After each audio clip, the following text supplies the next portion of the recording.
This is Main Street with Gary Allen.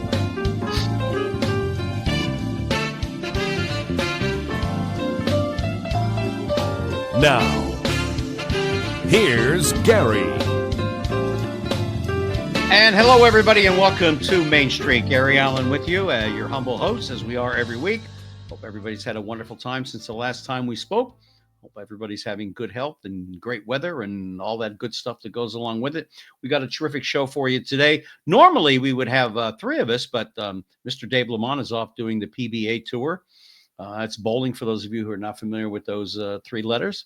But we have my good friend, Mr. Jeff Deforrest, joining us. And Jeff, welcome to Main Street. It's always a pleasure. I love coming on a show just for the theme music alone. Is that some early Commodores?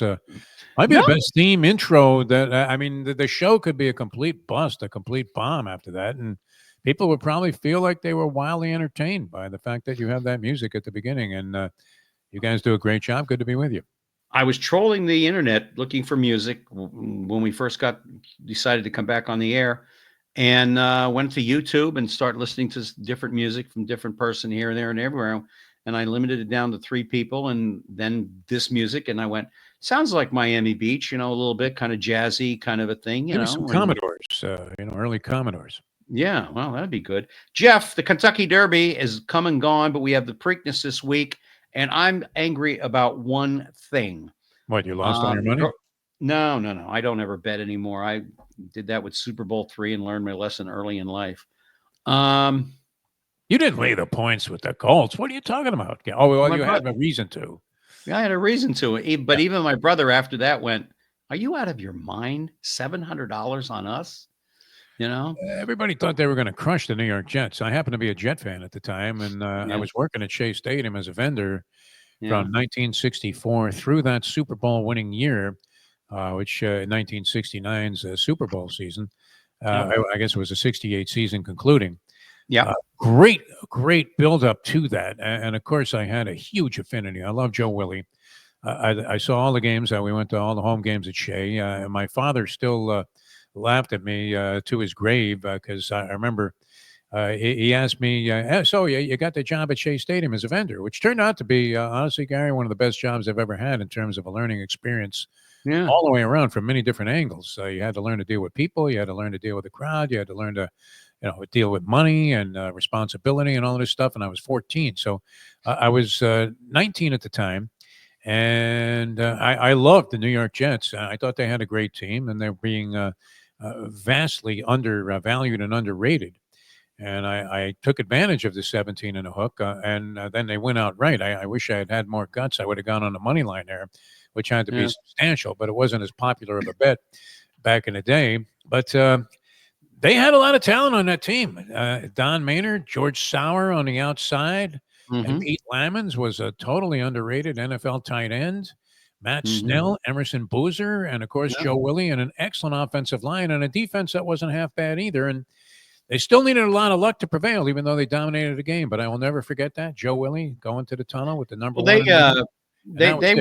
They were up against you probably remember this. For some of our audience, they probably don't because they weren't old enough. But the Colts that year only lost one game during the regular season, and that was to the Cleveland Browns.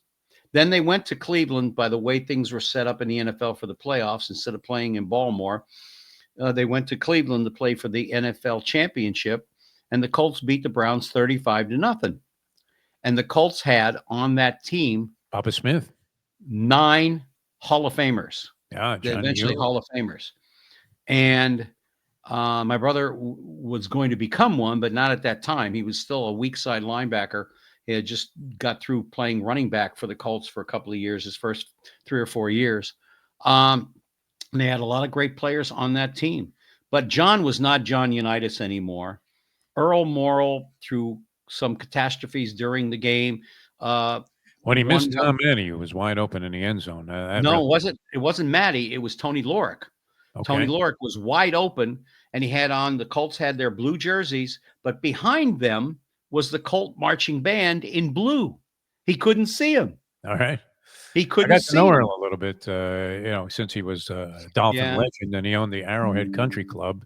which Yeah. is now still in existence under another name and a lot of renovations. I'll tell you a funny story, though, building up to that. Yeah. And this was one of the great days of my life. And I can, as you were speaking about that game, remember it vividly. I worked, of course, the Oakland Raiders, New York Jets, 1968 AFC Championship game. And at Hmm. that time, since I'd been a vendor at Shea for 5 years, I had some seniority, and I actually had a gate at one of the entrances. My souvenir stand was at one of the entrances and exits, gate D, which was right by the players' parking lot. So I invited a buddy of mine because I knew it was going to be a lot of work to handle, and he wanted to go to the game. So he was helping me out on my souvenir stand. And coming in, it really wasn't that bad of a day weather-wise, but once you walked in the shade, the swirling winds on the inside made it seem like it was absolutely frigid. You would have thought it was the frozen tundra of Green Bay, Wisconsin. So Yeah. we were selling jet wool hats. Now, get this: it was an actual wool hat, those stocking caps, and it had an embroidered jet emblem on it.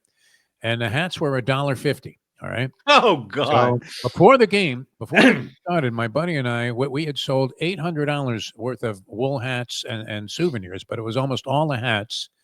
And we were getting an 11% commission. This is in 1968. Think about that. I'm a 19-year-old kid. And before the game even started, I had already racked up about $88 in commission. So I couldn't have been any happier. But my friend Cliff Keller and I, we're looking and we see all the players coming in. And this is now a legendary story that's been well documented in any number of features on TV. And we keep asking each other, hey, did you see Joe yet? Joe Willie, he hasn't come in. And so almost every player, I guess every player was already in and accounted for. And game time was 1:00. I think about 12:15, Yep. we see Joe Willie come. I mean, he was being held up, literally held up, not robbed, which is also not uncommon there around Shea, but being held up by two of the most beautiful Swedish models. They appear to be twins. And Yes. he comes in looking half like a train wreck and like he had just been, out on an all-night bender. And it turns out he was, Yep. as the police later found out that he was out drinking till 4 in the morning and was absolutely hammered as he arrived at the stadium. And then, of course, made that heroic pass at the end of the game. And so I remember that coming in and then exiting. The people naturally were euphoric because it looked like the Jets were going to lose to the Oakland Raiders that day in the championship game, not make the Super Bowl. Right. And he hit that big pass late in the game to Don Maynard that got him over the top. And it was right near the final gun. And so now everybody's still in the stadium, and they all come pouring out at the same time. There was no staggered exit to this game. And I'm downstairs at gate D at one of the exit gates, and I'm looking up the ramp, and the people, there are no escalators. The people are all coming down the ramps. And I see one of those giant garbage bins that you would have like at an apartment complex or whatever. And I'm looking up, and some guy let it go from the top level. And it's now careening off. I mean, just literally banking off the walls like it was a bobsled and working its way down, gaining steam. People are jumping out of the way.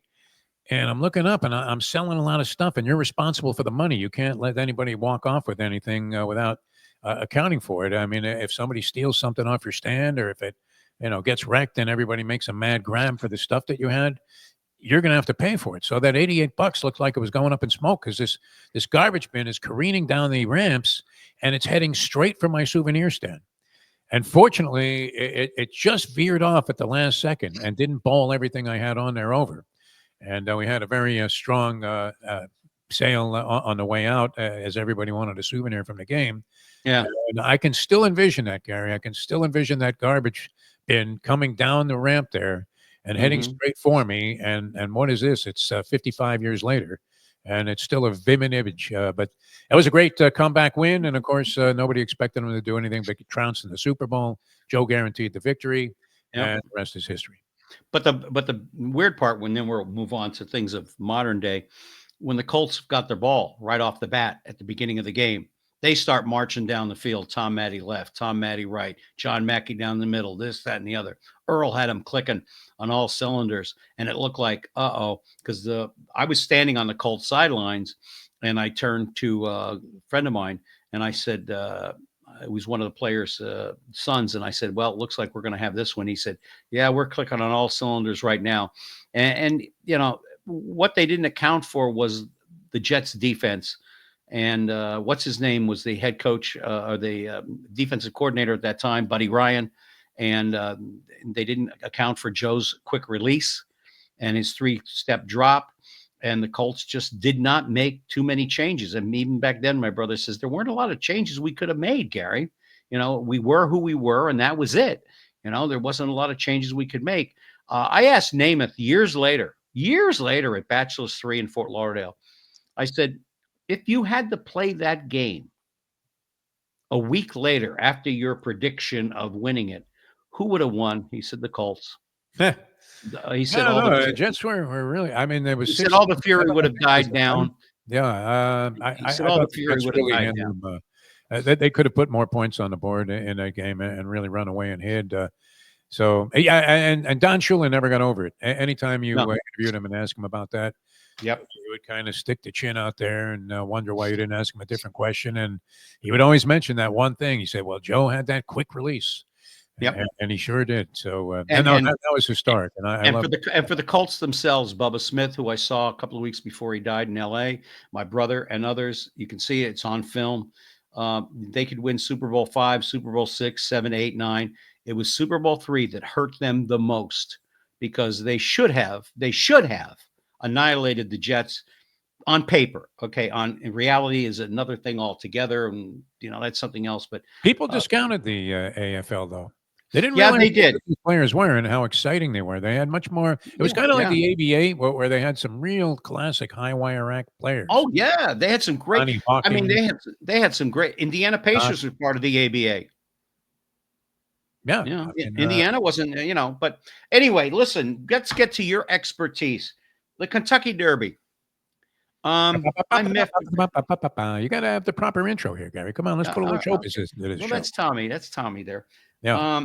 I look for the Triple Crown every year, and the owners of the winner from the Kentucky Derby, they're not even going to race him in the Preakness.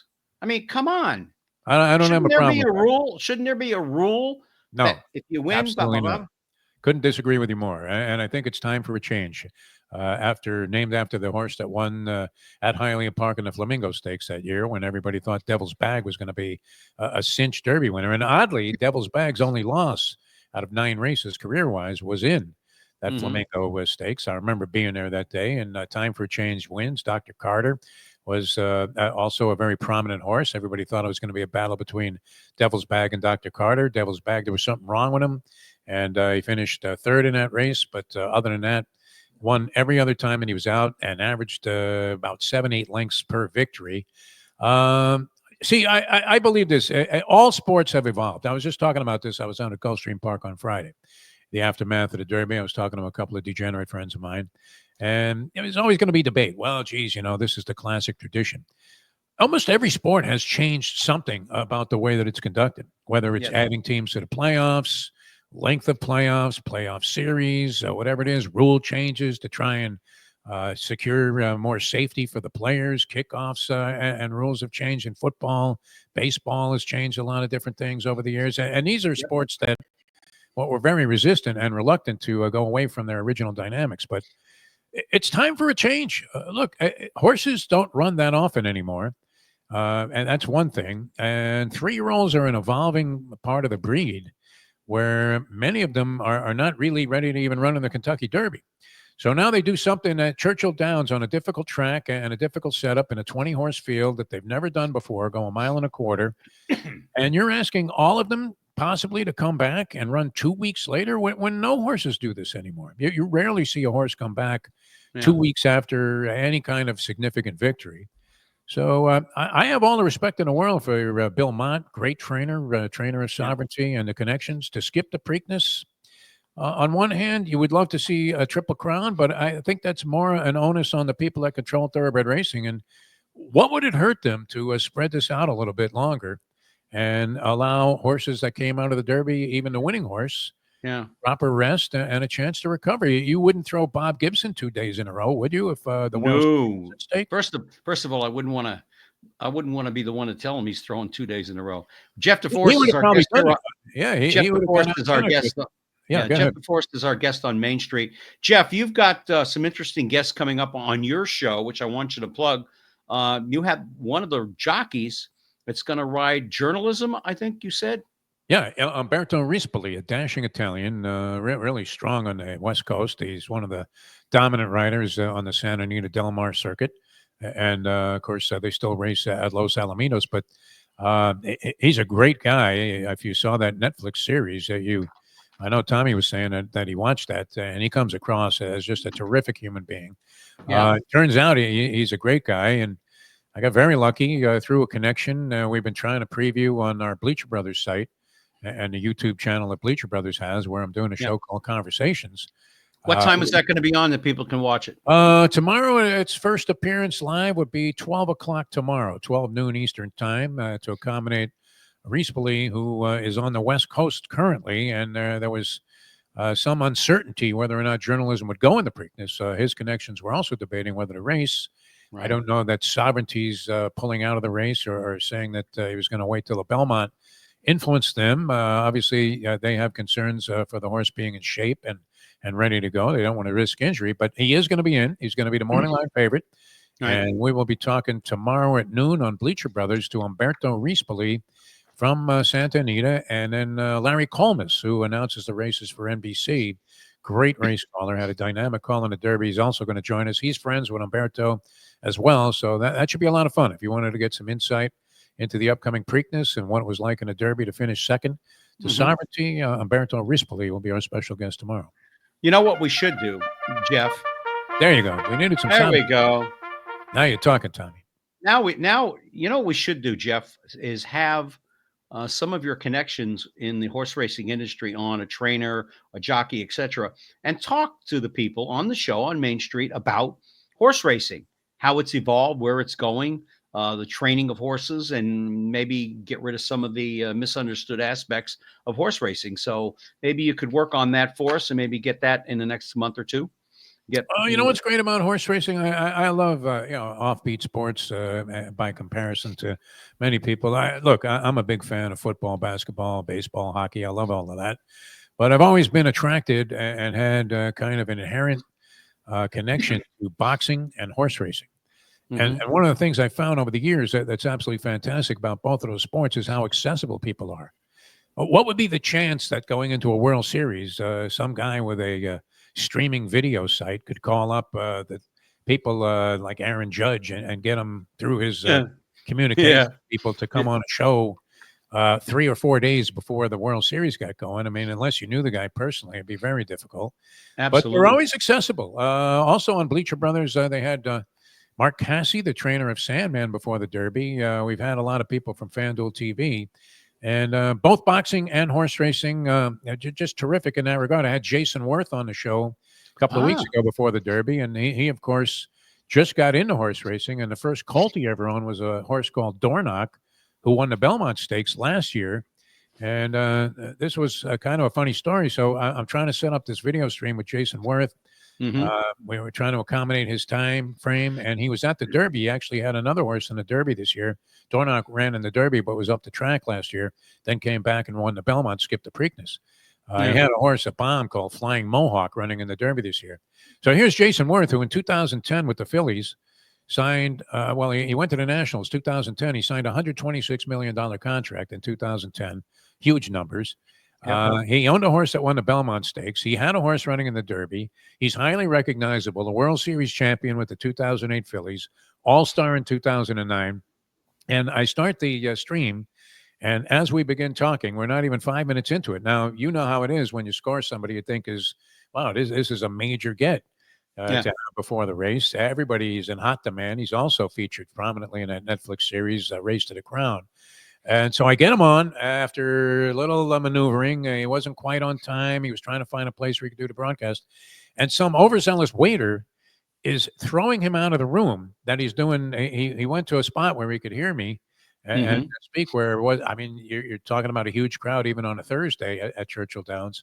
And some guy saying, you can't be here. You can't be here. You can't stay here. And Worth, to his credit, as this guy's trying to escort him out of the room, just continues doing the interview, and he stayed on with me for about a half an hour. But it's kind of funny. It doesn't matter. I mean, maybe he didn't look the part. Everybody's got kind of a goofy outfit on around Derby time, but Yeah. Here's a guy worth hundreds of millions of dollars with prominent horses and racing one of the 19 in the Derby. Yeah. And some waiters telling him he can't be in the room because he doesn't have a ticket for the buffet. That was classic broadcasting So 101. anyway, so work on that, Jeff, and let's get some people on from the horse racing industry to talk about it and let people in on Main Street and know what's going on. You always want to get on the inside, Gary. The better, more prominent people you can get on. I mean, I don't know. You really got stuck today with me, but Oh, come on. the better the caliber of guest, it enhances your show. Obviously, you being a magnanimous personality, that's going to be the draw. But it's nice if you can kind of complement shows like this, but with prominent guests, and Yeah. that's all part of the game. Yeah, I've been kind of up to my butt in doing other things, getting ready for some other shows and getting ready for this and a bunch of other stuff. Two stories that I want to break into here real quick before we get into the NBA, which is interesting. Clemson and Notre Dame just signed a 12-year contract with one another, and many are thinking that this is maybe Notre Dame's way of getting away from being an independent, which they're making millions of dollars at through NBC, maybe to join the ACC network. And at the same time, there is this Indiana head coach, is Kurt Janetti, who is complaining that schools like Clemson and Miami and Notre Dame are using their $40 million NIL money to stock up to be almost a professional football team on the football field. So let's take the front part of that and talk about the fact that Clemson and Notre Dame are going to play a 12-year home at home kind of a series from 27 to 30 something.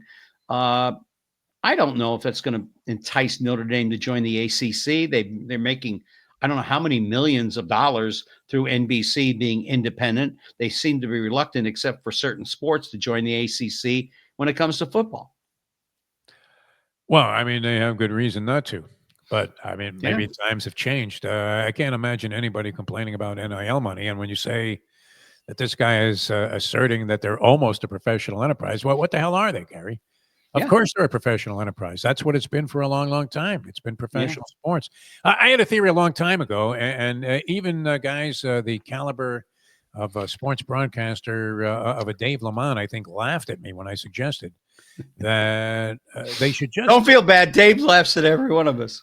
just call it what it is. I mean, I'm thinking I probably put this out on the air 25 years ago.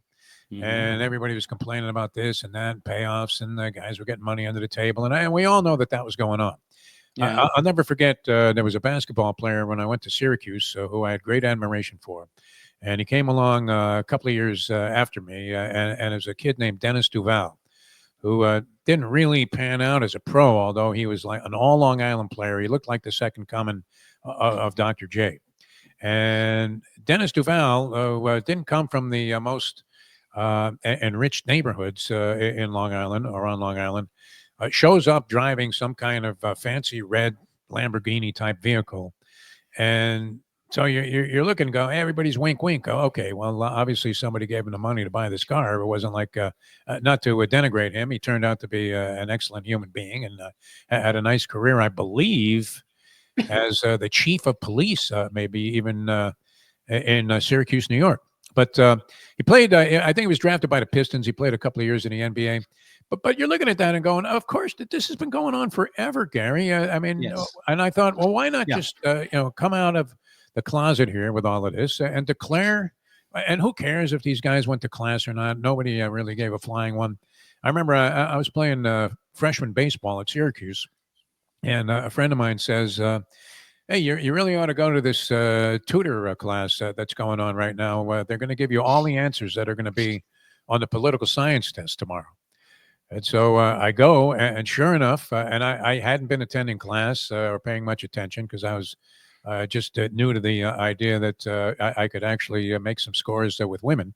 And so I go to the tutorial thinking that might be the only way that I could pass this test that was coming up. And sure enough, they say, here are the 3 things that you really should concentrate on. And this was one of those essay tests that only had 3 questions on it, which was kind of a unique concept for a young collegian. And sure enough, the 3 things they gave us in the tutorial class for the athletes were the 3 questions that were on the test. So I did very well, and a lot of guys still didn't fare as successfully, even though they already pretty much were directed straight to the answers. I mean, there was no way to screw this up. And so the whole academic thing has been a farce for a long period of time also. If a kid wants to take advantage of it, great. But Yeah. why even pretend that it's all? And every coach will tell you, well, the thing I'm proudest of, we graduated all of our players. Total BS. And this goes back throughout the history of the game. So I thought, why not just declare this as a separate entity, all of these teams, basketball Yeah. and football especially, declaring them as a professional enterprise. And don't ask. I mean, if the kid wants to go to school on a scholarship, great. If you want to pay him however much money you're going to pay him, terrific. You're making the money anyway. Yeah. Because most of those NCAA rules, the veiled cloak of amateurism, those rules were only applicable like when people were making up the Second Amendment, and guys were carrying muskets. It's not applicable anymore, the Second Amendment, and neither are the guidelines and the parameters that the NCAA put forth to try and preserve this amateur status, which was so sacred. So Yeah. all that's happened now is it's just escalated and it's out in the open. Well, what is NIL? But just paying professional money anyway. It's a salary. Yeah. So Well, that doesn't bother me at all.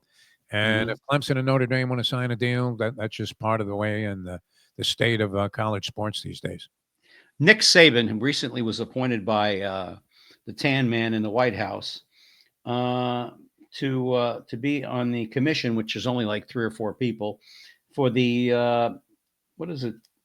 Let's see. He's going to be he's going to be on the commission on college sports, mostly dealing with NIL, transfer portal, and other such things as let's see, realignment in the in college football.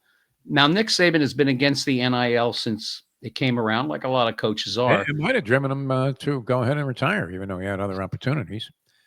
Oh yeah, listen. I still say that there are a lot of coaches, head coaches, assistants that left college football because they didn't want to deal with the NIL and the transfer portal at the same time. I know Because, several of them. yeah, there are how many guys that are in a transfer portal that have transferred more than twice? You know, I guess a revealing one was Danny Hurley was being interviewed on 60 Minutes. I don't know if you caught that. Danny Hurley, the UConn basketball coach. And it was sort of startling when he said that more than half the guys on his team were either already committed to another school or on their way to the transfer portal. And this was before they played the championship game. Yeah. So that was one of the big issues. Okay, well, the transfer portal shouldn't open before the tournament is over. And probably that there's some merit to that. But let's face it, this is the state of existence in college sports right now. Our good friend Jim Larinaga, I'm sure, left because of those very reasons. Oh yeah. NIL status and the transfer portal. And now think about this: you have a kid that you think is going to average 25 points a game and carry your team. So he ends up having a subpar season. He averages 13 and a low number of rebounds and assists. And he's making $400,000 a year. And you have him signed for a couple of years. And now it's coming up to the point where he either has to get more money from the school that he's at or go in the transfer portal and let people compete for his services. And imagine you've been a coach for 30 years and some kid comes in that just had a horrible season by any standard that he had created before and what you were looking for the money. And he says, well, I'll stick around, coach, if you get me another 300,000. Yeah. You're going to be appalled by that. And I think you're seeing this in the NBA playoffs. I mean, what was that effort yesterday from the Cleveland Cavaliers and even the Denver Nuggets in the first half of their game? You're asking yourself, do these guys give a flying one about what's going on? Because you used to see people, they would be face down in a gutter for weeks and they wouldn't be able to talk to anybody after a loss in the postseason. And now, not that I recommend that, because I always think, hey, you just shrug it off and turn the page. But now you don't even see them putting out the effort during the competition. True. Some horrible, sluggish looking basketball. I mean, the Denver Nuggets scored 8 points in the first quarter. How hard were they trying? But if you're on a Denver Nuggets, even if you're a bench player, you know you're getting 15, 20 million again next year, whether you win or not. So yeah. And Cleveland, we're going to talk about this later, but Cleveland looked like crap the whole game. I mean, at halftime it was 80-39. They were horrible. But I think Nick is going to probably shut down a lot of things, or maybe finally put some rules that the transfer portal can only be opened here, and that's it. Because kids are transferring here, they're transferring there, they're transferring this time of the year, that time of the year. And, while my guys have done well from it, and Syracuse has done well from it, and so have a lot of other college football teams, there needs to be some structure involved here But as who's far going as, to provide those guidelines? Who has a regulatory power over well, what that's the supposedly what this is all NCAA about. is ineffective completely now. The joke would be, I mean, they used to issue these and administer these harsh penalties for a guy getting a cheeseburger on a recruiting trip. Yeah. Think about it now, and here's how the transfer portal works, Gary. At least from my knowledge, talking to different coaches about it on shows and privately. Agent calls one school and says, "I got $1 million from Texas A&M. What do you got for me?" And that's how these players are being recruited out of the transfer portal. Just an escalation in bidding until it stops and goes to the highest bidder, and that's where the kid is going. And you're seeing some staggering numbers. I'm looking at this guy Beck that came to the University of Miami, and remember he had a couple of vehicles stolen out of his driveway, Yeah. and he's involved with one of the Cavender twins who's on the basketball team, who somehow has been in college longer than John Blutarski. She came back after they were in professional wrestling, for God's sake. And now they're showing shots of this guy, Carson Beck. And I don't know if Cavender, one of the Cavender twins, was there at the same time. I think so. And the guy's living in a mansion that blows away. I mean, it makes Drew Rosenhaus's place there on Biscayne Bay look like it's ghetto material. And Yeah. this is a kid in college. You know what it was like in college. You were hoping to scrape together 30 cents to get a Carol's hamburger. That's the way it was at Syracuse. Yeah. Well, I was lucky enough. I mean, the GI Bill was paying for me at the University of Miami, but yeah, I know exactly, and I was working unbeknownst to my father till he came to the curb one day to do something as a captain for Eastern, and he went, "Gary, when did you get a job at Eastern?" I said, "Oh, it's been a couple of weeks now." And I was a sky cap, and which I made good money, by the way. But yeah, I know what it's like to scrape money together. And if you listen to the old Canes back when, Jeff Deforrest is our guest here on Main Street, Gary Allen with you. You listen to them, they say, "Hey, look at my body. You think $35 is going to be good for me from Friday to Monday?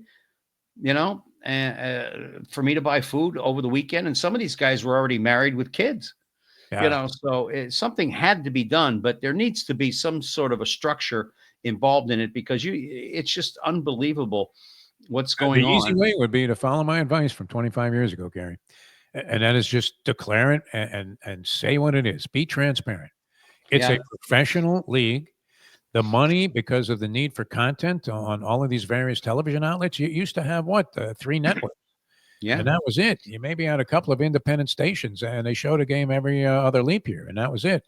Now, Well, I mean, there's such a demand for content that everything is being televised. You're watching women's field hockey on TV on their own network that was created by the conference that's raking in so much money.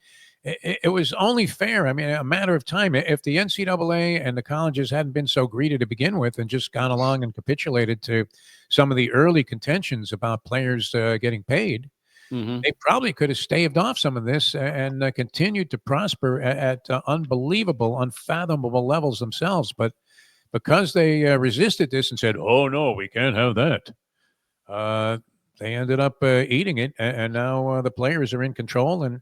And I think honestly, it's about time, because why do you tune into a game? Yeah. Coaches were making $10 million. They could leave it. What happened after the NCAA tournament? Like 7, 8 coaching transitions, and Mm, everybody was in play. Danny Hurley, after he won the championship, was offered the Laker job and Kentucky yeah. for huge money. So UConn had to come back and pay him whatever to be somewhat commensurate with what the other salaries were. But But I understand that one too, Jeff, had a lot to do with his wife. maybe She likes living in Connecticut. She likes living in New England. And that may be, but the point being that the coaches were always in a position where they had all the leverage in the world, yeah. and the players were stuck. And maybe you really wanted to play for that guy. Yeah. Maybe that was your incentive for going to the school in the first place. So at one time, the player's making no money, at least legally or openly. And if the coach leaves, he's stuck with the next guy that comes in that that may not even think he's good enough to be in a starting lineup. So why shouldn't he have the opportunity to move on? Yeah, So exactly. I mean, it just became unhinged. And right now, I can't say that I'm not applauding the idea that it's very much in favor of the players. Although it is weird when you watch the NBA draft or the NFL draft, and you see these guys, and you're thinking, normally a guy's crying because he finally made it. He's going to be able to pay for meals for his mother, take care of his family, and now that guy that just got drafted #1 already is a multimillionaire Yeah. while he was in school. Which imagine how devastating you could have been Yeah. Yeah. in the social world if you had a couple of million while you were at the University of Miami. My God, what a Speaking player you would have been. speaking of the speaking of the NFL draft, I was reading an article. I don't know if you caught it or not about Shadora Sanders, the New York Giants, the Pittsburgh Steelers, New Orleans Saints, and even Cleveland to a certain extent, all said that when he went in for his interviews in Indianapolis, he was a snot, he was nasty, he was doing everything he could to discourage them from drafting him, which they didn't.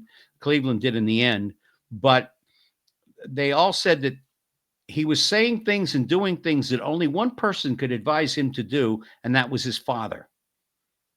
And that one GM who remained anonymous, but he was, I think he was with the Giants, said he's going to be a nothing. He's going to be a zero if he keeps up this attitude, because his father has him baffled that he's going to be some great Johnny Unitas in the NFL.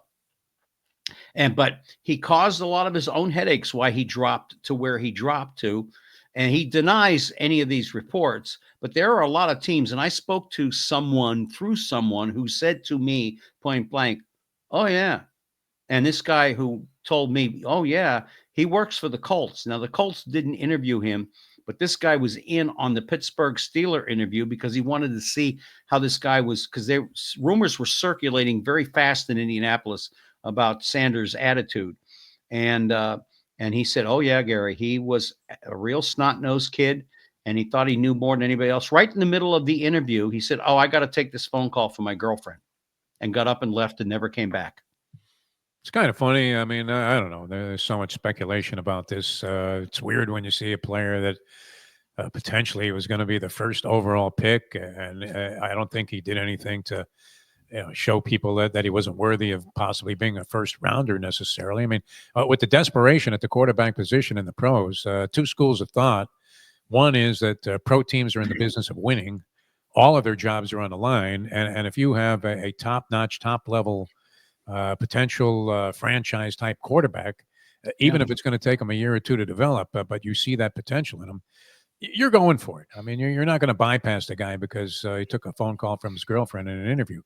The other side of that was that some people theorized that the NFL conspired to go ahead and sort of on by not taking this guy until the fifth round. It is kind of interesting. As soon as it got to the fifth round, there's Cleveland, who already had 4 quarterbacks on the roster, trading up. Yeah. And so maybe that was the turning point where everybody said, okay, it's open season for Shador Sanders. Once we get to round 5, we're going to stick it to him and Dion. I don't know if I buy that either, but somebody did point out to me that, I'm thinking, how can you possibly get all of these teams, all 32 teams, to conspire to do one thing when Of course you there's can. so much on the line? Yeah. But they kind of did it with Colin Kaepernick. They got all 32 teams to make sure nobody signed them. So, well, yeah, and Jeff, where that was coming from the Tan Man in the White House, kind of pushed that along, really along. Nobody would take that guy seriously when it came to evaluating football. But that's kind of what happened if you look back. I don't know. I mean, look, all you had to do is look at what he did with the USFL, which would have been reason enough to never vote for the man. That's the thing that gets me about this. People think he's a great businessman, yet almost every business, and you and I both are East Coast guys, he's flat. He's bankrupt. They turned into ashes, and that's what I'm worried about. That's the thing. Well, when he stiffed everybody and bankrupted the casinos in Atlantic City, I don't think he left the table without any money. He certainly still had his pants on, although he may have taken them off because there was a hot chick, sitting around doing some of the negotiations. But Blazing Saddles lives again in Jeff's mind. Yeah, I mean, look, the whole idea that the league would conspire to drop this kid down seems a little far fetched. I'm thinking this. I'm always amazed at how many really good players are bypassed by the scouts. They don't have a good read on who these guys are, and how many Yeah. terrible players. Look at you're in love with the Colts there, of course, because of your connection with your brother, Yeah. and you always drop them into the conversation. But look how wrong they were about Anthony Richardson. Oh, Where if you watched Anthony Richardson play in college, while he was an exciting athlete and an athletic specimen, clearly with talent, yeah. his throwing was so inaccurate that you couldn't possibly have felt that he was going to transition and be a starter in the pros either right away or maybe ever without He's having still sort of. he's still a mistake. I said he was a mistake then. I say he's a mistake now. But how I did they was not so see that? I mean, how did they not see that from watching him at the University of Florida? You could see Jim this guy Irsay Jim was a Irsay fell in horrible love. accuracy thrower. Jim Irsay fell in love with the guy, and that was the end of that. And Irsay, of And course, he's a great kid, too. Great by all he standards. is a nice kid. He really is. He's like Tim Tebow. Well-rounded, He's really a nice terrific kid. guy, yeah. You know. Let's get to the NBA because we got about 10 minutes left. And then I got another question for you that I've always wanted to ask you. OKC and Denver, they're tied up 2-2. Denver looked horrible in the first half of the game yesterday. They pulled it out in the end because of some really good play. I still think OKC can probably win this thing, but they got to start playing some better ball. They really have to. Well, And OKC won yesterday. yeah, They but bounced when I back. mean it's overall, it's 2-2 now. They got to start playing overall better ball because they were behind 2-1. Minnesota Golden State, without Curry, I don't know how Jimmy Buckets is not going to be able to pull them through. They're missing an awful lot. And when Draymond Green pulling his antics like he is, I mean, come on. I mean, when is the NBA going to finally say enough of this guy? Let's suspend him for 1 year. Maybe that'll teach him a lesson of the antics that are going on. He's been doing this for a long time. I don't know. I mean, he's probably going to retire as the same type of player. He actually was pretty good this year. Draymond Green was a candidate for Defensive Player of the Year. He's starting to hit that three-point shot. And many people were alluding to the idea that Rudy Gobert, who had been assigned to guard him, is not going to come out to the three-point stripe and be very effective. So if Green could hit that shot with Curry in there and with Jimmy Butler being playoff Jimmy, then Golden State was accorded a shot. Everybody falls in love with the two California teams. The Clippers actually were a wise guy choice, and they're already eliminated with Harden and Kawhi Leonard. But I mean, without Steph Curry, you would have to think that Minnesota handles them. And I'm thinking whoever survives that Oklahoma City-Denver series, which I'm leaning like everybody else towards the chalk. Oklahoma City, when they get their game going, is really just impossible force to overcome. I love when they get their running game going. They haven't really done it as much, as evidenced by the low score of this last game. But I think they're slightly better, a little more depth. They have like 10 guys that can all play. Denver lost a lot of bench strength. They really are down to like 6.5 guys. So I'm thinking that OKC probably emerges from that series possibly in 7 games, but maybe even in 6. It was big of them. I mean, they got down after they were handling. Denver was horrible in the first half, or at least the first quarter, and then they tightened it up to 6 by halftime. Yep. And then they get ahead by 7 points. And you're thinking, my God, Oklahoma City's choking. I mean, they look like Mama Cass there choking on a ham sandwich, even though that's myth. That's myth. Still a good reference, but for the people that are over 60 in your audience. But the Denver Nuggets, I thought were going to maybe win the championship a few weeks before the end of the regular season. No. They had a little bit of turmoil there after they slumped and they fired their coach and GM. And came back and actually bounced back nicely. Many people thought that they were going down in the first round against the Clippers. They managed to prevail there. And look, Jokic has been ice cold from 3-point range. Normally a statistic that he's very strong in, shooting like 40+%. He's been shooting something like 15% and what was for a substantial number of shots in one stretch. So wide open there. I guess the disappointment in the NBA so far has been Cleveland. Oh, I mean, what were you doing? Did you watch the game at all yesterday? I know you went to a Jazz thing. I know you went to a Jazz thing, but The yesterday's game, I tuned into some of it, and there was like a competing hockey game on. Was it a Panther game on against Toronto at the same time? I think so. I think so. Yeah. So it became very easy to tune away from the NBA, which a lot of people are saying is the case. That NBA basketball just is not delivering, and everybody falls in love with hockey when you get to the postseason. Guys who haven't watched a single game and wouldn't know a puck from a bowling pin, all of a sudden they're experts and they're screaming, "What, are you kidding me? Can you believe he had the third line in there?" And they know every detail and are analyzing the coaches and the coaching mistakes and the calls. But I don't know that you could get anything more exciting. I was thinking about this today. The standard opinion of the NHL hockey was that it's a great game to attend live, but it really doesn't translate to television. No, it does not. I'm thinking it does. I mean, I'm watching on TV. I'm riveted. I'm coming out of my seat any number of occasions. The action is so fast, and even if you're not getting goals as a result of different things that happen on a consistent basis, you are seeing more scoring, in spite of the fact that the goaltenders look like sumo wrestlers guarding the net. I mean, they cover pretty much every inch of open space with the padding and the size, but it couldn't be any more exciting. And when you watch the way these guys are killing each other, if you're a fan of any sort of violent sport, the NHL delivers, and then the character of the players is just incredible that they can take this kind of beating and then just peel themselves right off the ice, jump back up, and be involved in the next play. It's amazing. But I think Indiana's going to eliminate Cleveland unless sure Cleveland looks that way. I mean, Donovan Mitchell is out. His ankle. They don't know how severe it is, and without him, I don't think they stand a chance. And I'm hoping and I'm praying, my dear friend, that my Celtics will pull it out tonight in the Garden. They are better than the Knicks, and it shows in so many ways. When they came at the Knicks the other day and they were playing some physical basketball, the Knicks really didn't have much of an answer. And when they do, they only cut themselves in foul trouble left and right. So I'm hoping Boston will win tonight. I'm hoping it's going to be Boston and OKC in the championship, but we'll find out because Indiana is a tough place to play against. And Rick Carlisle has those guys really moving in the right direction, former Boston Celtic himself. So, I mean, they're all moving in a really good direction. So they were knocking on the door last year. If Halliburton doesn't get hurt, they probably make their way into the finals. Yeah. Good basketball, and they bounce back this year. And in the postseason so far, they've been overwhelmingly impressive. I'm against you tonight, Gary Allen. You know what? Don't call me during a game because I'm going to be rooting for my New York Knicks. I'm not a diehard Knicks fan anymore, but I was as a kid growing up in New York City.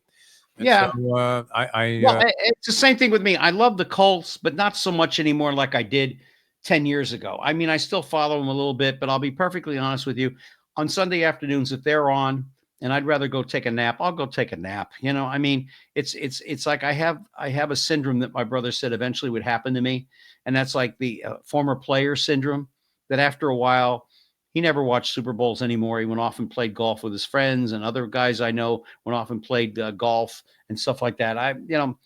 The teams that I pay attention to are the Boston Celtics, the Philadelphia Phillies, the University of Miami, and that's pretty much about it, with maybe an occasional here or there for someone else that sparks my interest. But as far as the Colts are concerned, I don't know what they're doing. Chris Ballard's doing the best he can, but until they get a quarterback, they're not going anywhere. I mean, nowhere. Now, there's a question I have been wanting to ask. I did want to throw in with your Boston Knick series. I mean, first of all, having been to Boston several times, does every guy in Boston either look like Whitey Bulger or the fighter Mickey Ward?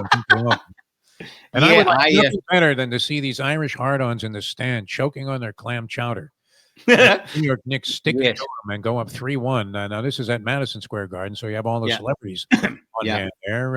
Interestingly, I mean, look, except for about 3 minutes of the series, the Celtics have owned the New York Knicks. I mean, they were up 20 points game, up 20 points in the second game, and they annihilated the Knicks in game 3, and they were able to finish the job this time. So they clearly have been superior throughout. If you were scoring this on a round-by-round basis, that they've won 9 out of 10 rounds.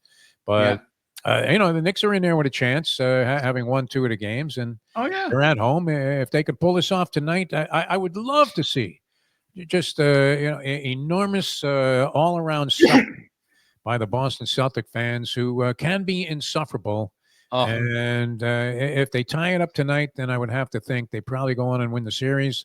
But if they go down 3-1, then I'm thinking there's a shot there that you have Knicks, Indiana, which nobody would have anticipated in a no. chalk-eating league like the NBA. Everybody had Cleveland versus Boston and OKC to be the Yeah. eventual champion out of the West, and it's possible that none of those things might happen. Yeah, I mean, it is extremely possible. Here's a question I wanted to ask you for a long time. My mom went to Syracuse for a short period of time. Oh yeah, I had anticipated maybe because I was going to George Washington University in DC while I was in the Air Force. And I thought, well, maybe I'll transfer up to Syracuse and study broadcasting because I know that you guys had a great school for oh broadcasters. legendary broadcasters. I mean, Bob Costas came out of there. Isn't that school name now named after him or something? Costas was a grade behind me, so he was actually he was outstanding. He was calling the games on the campus radio station WAER, and he was brilliant then. And he, along with a couple of other guys who didn't become quite as famous, ended up actually having pro jobs, I believe, while they were still in school. They were calling some of the other pro sports, ABA. minor league in Syracuse. Yeah. And yeah, Dick Stockton, of course, went there. And you had so many others. Marty Glickman, of course, the dean of all broadcasters that everybody loves. Yep. More recently, Mike Tirico is a Syracuse guy. Yeah. Ian Eagle is a Syracuse guy. And my Yeah. favorite picture to see on the wall when I used to rarely visit the Newhouse School of Communications there was the great Rod Serling, what was a Really? Syracuse guy. Yes. And Yeah. Rod Serling could be seen on upstate New York television promoting when he was still with us, of course.